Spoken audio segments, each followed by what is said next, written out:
Good morning students, I welcome you all on this YouTube channel.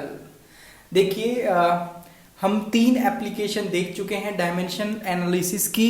तीनों application के ऊपर हमने बहुत सारे न्यूमेरिकल किए हैं और वो न्यूमेरिकल आपको प्रैक्टिस भी हो गए होंगे। तो आज मैं चौथी एप्लीकेशन शुरू करने जा रहा हूँ न्यूमेरिकल एनालिसिस की, and that application is we can convert one physical quantity from one system of unit to other system of unit। आप एक फिजिकल क्वांटिटी को एक सिस्टम ऑफ यूनिट से दूसरे सिस्टम ऑफ यूनिट में कन्वर्ट कर सकते हैं, जैसे कि एमकेएस से सीजीएस में या फिर एसआई से सीजीएस में आप कह सकते हो। तो आप किन्हीं भी दो सिस्टम ऑफ यूनिट के बीच में कन्वर्जन कर सकते हो यूजिंग डायमेंशनल एनालिसिस। लेकिन इन सभी की जो नींव है स्टूडेंट वो फिर भी वही रहेगी, that is you have to remember the dimensions of a physical quantity. तो अगर आपने अभी याद नहीं किया है तो पहले याद कीजिए, बैठ के आप याद कीजिए डायमेंशंस फिजिकल क्वांटिटी की। तो आइए फोर्थ एप्लीकेशन देखते हैं। आइए, that is to convert a physical quantity from one system of unit to other system of unit, from one system of unit to another system of unit, okay. आपको अपने साथ copy pen रखना है। अभी जो मैं बोल रहा हूं उसको नोट करते चलिए, मेरे साथ साथ नोट कीजिए अपनी कॉपीज में, ओके। तो देखिए एक चीज तो पक्की है स्टूडेंट, अगर एक फिजिकल क्वांटिटी को आप एक सिस्टम से दूसरे सिस्टम में बदलते हैं तो उसकी जो वैल्यू है स्टूडेंट वो सेम रहती है।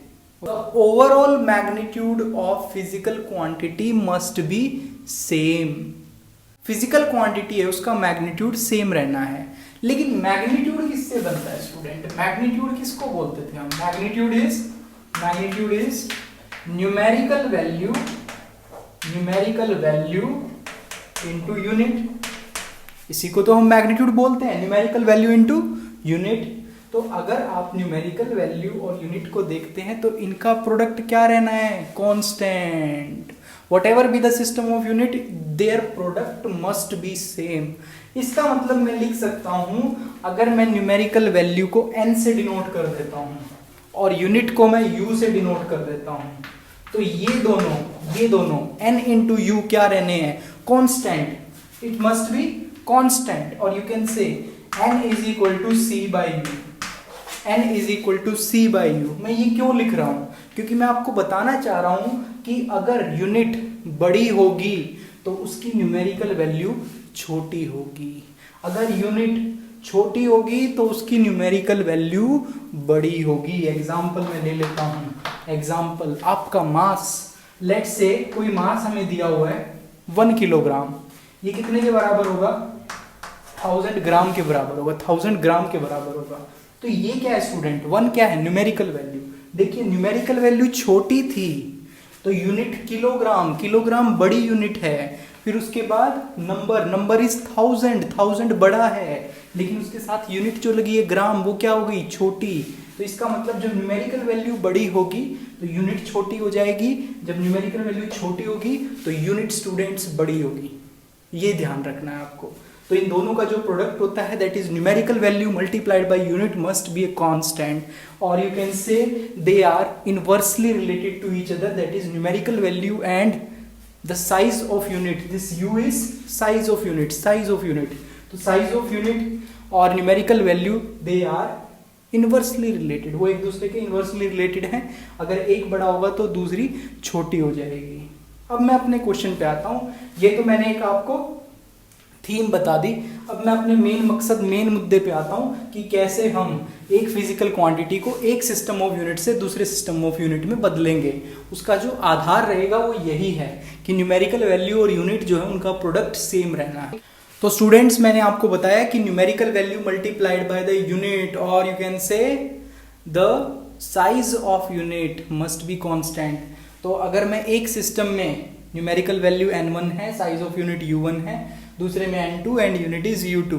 तो इन दोनों का जो प्रोडक्ट रहेगा वो सेम रहेगा, N1 U1 must be equal to N2 U2, वो कांस्टेंट रहना है। मैंने अभी आपको बताया मैग्नीट्यूड सेम रहना है, फिजिकल क्वांटिटी का मैग्नीट्यूड सेम रहना है। लेकिन most of the time students आप एक यूनिट को उसके डायमेंशनल फॉर्मूला से पता लगा सकते हो। जैसे अगर आपको एक फिजिकल क्वांटिटी का डायमेंशन फॉर्मूला पता है तो आप उसकी यूनिट बता सकते हैं। जैसे मैं आपको डायमेंशन फॉर्मूला दे दूं LT-2 लेट से, और मैं आपसे पूछ लूँ SI सिस्टम में क्या यूनिट होंगी, तो आप कह दोगे लेंथ के लिए तो मीटर हो गई और टाइम के लिए सेकंड, तो मीटर पर सेकंड स्क्वायर हो गई, है ना।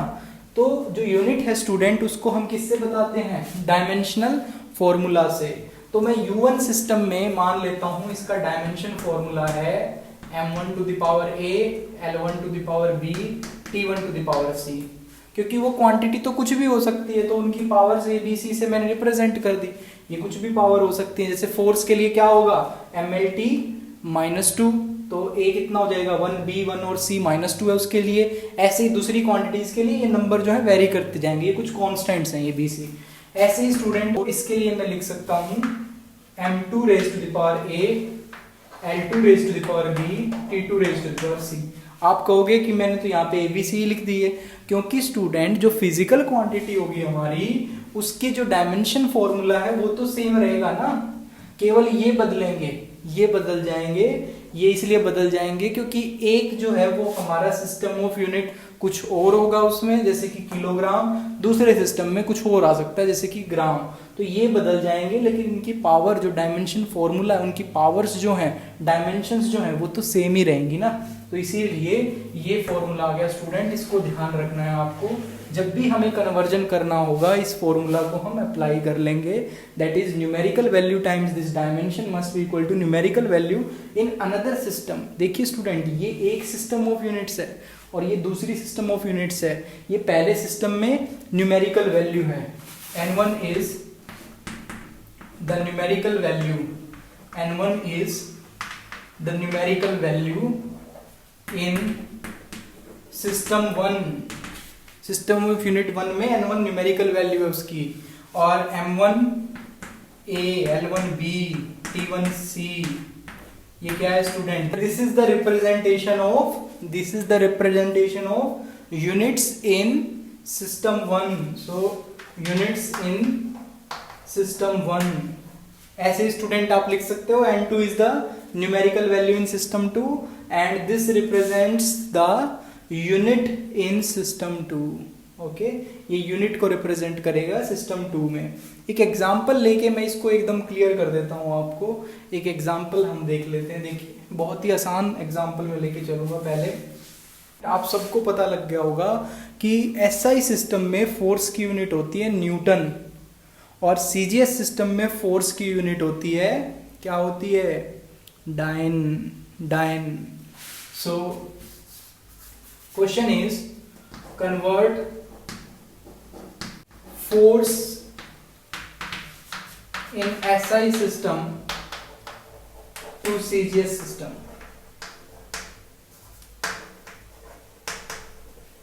आपको फोर्स को SI से CGS में कन्वर्ट करना है। तो मुझे पता है स्टूडेंट SI सिस्टम में जो यूनिट होती है फोर्स की दैट इज न्यूटन, और इसमें क्या होती है CGS में डाइन। तो आपको कुल मिला के आपको निकालना है कि 1 newton is equal to how much dyne. आपको निकालना है 1 newton is how much dyne. तो मैं देखिए इसको आसानी से कर सकता हूँ। ये न्यूमेरिकल वैल्यू हमारी n1, ओके। तो मुझे पता है n1 u1 is equal to n2 u2। मुझे पता है n1 u1 is equal to n2 u2, तो मैंने n1 लिख दिया। n1 की वैल्यू कितनी है स्टूडेंट्स, 1, ये हमें दी हुई है। और u1 में क्या लिखूंगा मैं, डायमेंशन फॉर्मूला से इसको निकाल सकता हूँ। फोर्स का डायमेंशन फॉर्मूला mlt-2। मैंने 1 नोटेशन यूज की है पहले सिस्टम ऑफ यूनिट के लिए, दैट इज SI सिस्टम के लिए 1 नोटेशन में यूज कर रहा हूँ।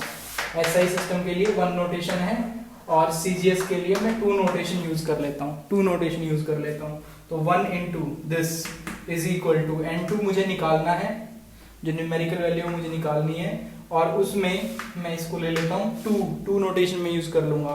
लेकिन डायमेंशन फॉर्मूला फोर्स का तो सेम ही रहना है ना, m2 l2 t to the power -2। ठीक है। अब m1 किसके बराबर होगा, ये होगा m1 किसके बराबर होगा, एसआई सिस्टम में किलोग्राम, लेंथ किस में होगी, मीटर में, और टाइम सेकंड में। यहाँ पे स्टूडेंट्स, यहाँ पे मास जो होगा वो किस में होगा, ग्राम में, लेंथ सेंटीमीटर में, और टाइम ये तो सेकंड में ही रहता है। ठीक है, तो यहाँ से किलो कितना आ जाएगा, किलो इज 10⁻³ और 1 मीटर में 100 सेंटीमीटर होते हैं। किलो मैंने लिख दिया 10⁻³ ग्राम, मीटर 10⁻² सेंटीमीटर, सेकंड -2, और n2 ग्राम सेंटीमीटर सेकंड -2। देखिए दोनों तरफ से gram centimetre second -2, gram centimetre second -2, ये कैंसिल आउट हो जाएंगे, केवल बच जाएगा 10⁻³ इंटू 10⁻², वो 10⁻5 हो गया। दिस इम्प्लाइज स्टूडेंट्स n2 जो है वो 10⁻5 आ गया। तो आप दोबारा से लिख सकते हैं कि 1 न्यूटन इज 10⁻5 डाइन। अब आप लिख सकते हैं 1 newton is equal to 10⁻5 dyne. ये जो कन्वर्जन है स्टूडेंट, ये तभी पॉसिबल हो पाया जब आपको डायमेंशंस आती थी। एक क्वेश्चन आप खुद से ट्राई करना, कन्वर्ट 1 जूल टू अर्ग, वो आएगा 1 जूल इज 10⁻7 अर्ग। आप खुद से ट्राई करके एक बार देखना, यही सेम मेथड फॉलो करना। ओके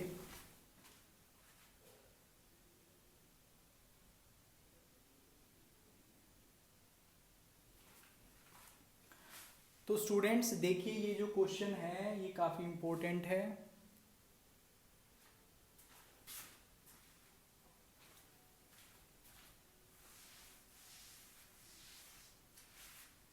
तो अब आप इसको सोल्व कर लेंगे, ये आ जाएगा राइट हैंड साइड में n2, देखिए 4 किलोग्राम 1/4 इंटू 1/4, इसको जब ओपन करेंगे मीटर स्क्वायर, ये देखिए -2 पावर है तो ये डिनोमिनेटर में चला जाएगा, 1/5 second raise to the power -2, ऐसे लिख दिया मैंने इसको। अब देखो क्या क्या बन गया इससे, n2 4 से 1 4 कैंसिल हो गया, 554 that is 1/100 kilogram metre square per second square. और ये राइट हैंड साइड में आपका यही चल रहा था, kilogram metre square per second square, तो ये कैंसिल आउट हो जाएगा स्टूडेंट्स। तो n2 की वैल्यू जो है वो 100 आ जाएगी, 100। इसका मतलब क्या हो गया स्टूडेंट, इसका मतलब हो गया आप रीराइट कर सकते हो। देखिए ये क्या था, 1 जूल था, ये 1 जूल MKS में, तो 1 joule is equal to 100 units, 100 units. और you can say 1 unit is, एक यूनिट कितनी आ गई आपकी, 0.01 जूल। तो ये आपका आंसर हो गया कि 1 unit is equal to 0.01 joule in that system of unit. देखिए स्टूडेंट अगला क्वेश्चन, ये काफी इंपॉर्टेंट क्वेश्चन है। If 1 unit of mass is 4 kilogram, 1 unit of length is 1/4 metre and 1 unit of time is 5 second, then 1 joule of energy in this system is. देखिए आपको यहाँ पे एक तो MKS सिस्टम दिया हुआ या SI सिस्टम दिया हुआ है, क्योंकि किलोग्राम मीटर और सेकंड की बात कर रहा हूँ। दूसरा सिस्टम अननोन है जिसके बारे में आपको नहीं पता, लेकिन आपको उसमें दे रखा है कि वहां पे 1 यूनिट मास 4 किलोग्राम के बराबर है, और उस यूनिट में 1 यूनिट लेंथ जो है 1/4 मीटर के बराबर है, और 1 यूनिट टाइम की वहां पे 5 सेकंड के बराबर है उस सिस्टम में। तो आपको बताना है 1 जूल एनर्जी कितनी यूनिट्स के बराबर होगी। तो इसको करने के लिए भी मैं यही सेम फॉर्मूला अप्लाई करूंगा। तो सबसे पहले आप क्या लिखते हैं स्टूडेंट्स, क्या लिखते हैं आप सबसे पहले, N1U1 is equal to N2U2। आप लिख दोगे N1U1 is equal to N2U2। उसके बाद क्या लिख दोगे, N1 M1 to the power A, L1 to the power B, T1 to the power C is equal to N2 M2 to the power A, L2 to the power B, T2 to the power C। अब मैं बात कर रहा हूं energy की। तो energy का dimension formula क्या होता है, mL2T-2, ये याद होना चाहिए, mL2T-2।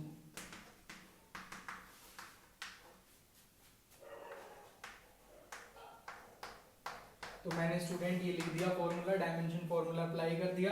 अब जो जो चीजें मुझे क्वेश्चन में दी हुई है उनकी वैल्यूज में डाल देता हूँ। देखिए सबसे पहली चीज मुझे क्या दी हुई है, सबसे पहली चीज मुझे दी हुई है N1 वैल्यू जो है दैट इज SI सिस्टम में मुझे N1 1 दे रखा है और जूल मैंने ये लिख लिया। जूल को कैसे लिख सकते हैं, किलोग्राम, मास किस में होगा, किलोग्राम में। SI सिस्टम में जूल जो है SI यूनिट है, तो SI यूनिट में जूल को मैं क्या लिख सकता हूँ, एनर्जी को, किलोग्राम मीटर स्क्वायर। लेंथ किस में होगी SI सिस्टम में, मीटर में। मास किस में होगा, किलोग्राम में। लेंथ मीटर में, टाइम सेकंड में, तो सेकंड -2 और ये 1, तो ये 1 जूल लिख लिया मैंने कुल मिला के, तो 1 जूल। उसके बाद N2 जो है ये आपको निकालना है कि कितनी यूनिट्स के बराबर है, N2 आपको निकालना है।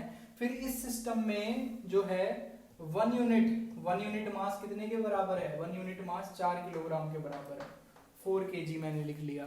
फिर 1 यूनिट लेंथ किसके बराबर है, 1 यूनिट लेंथ 1/4 मीटर के बराबर है।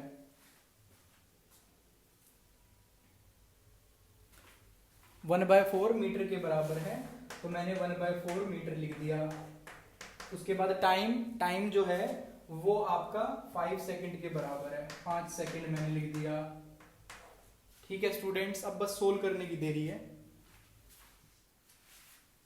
तो अब आप इसको सोल्व कर लेंगे, ये आ जाएगा राइट हैंड साइड में N2, देखिए 4 किलोग्राम 1/4 इंटू 1/4, इसको जब ओपन करेंगे मीटर स्क्वायर, ये देखिए -2 पावर है तो ये डिनोमिनेटर में चला जाएगा, 1/5 second raise to the power -2, ऐसे लिख दिया मैंने इसको।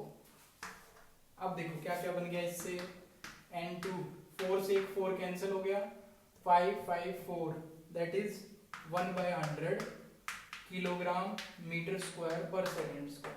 और ये राइट हैंड साइड में आपका यही चल रहा था, kilogram metre square per second square, तो ये कैंसिल आउट हो जाएगा स्टूडेंट्स। तो N2 की वैल्यू जो है वो 100 आ जाएगी, 100। इसका मतलब क्या हो गया स्टूडेंट, इसका मतलब हो गया आप रीराइट कर सकते हो। देखिए ये क्या था, 1 जूल था, ये 1 जूल MKS में, तो 1 joule is equal to 100 units, 100 units. और you can say 1 unit is, एक यूनिट कितनी आ गई आपकी, 0.01 जूल। तो ये आपका आंसर हो गया कि 1 unit is equal to 0.01 joule in that system of unit.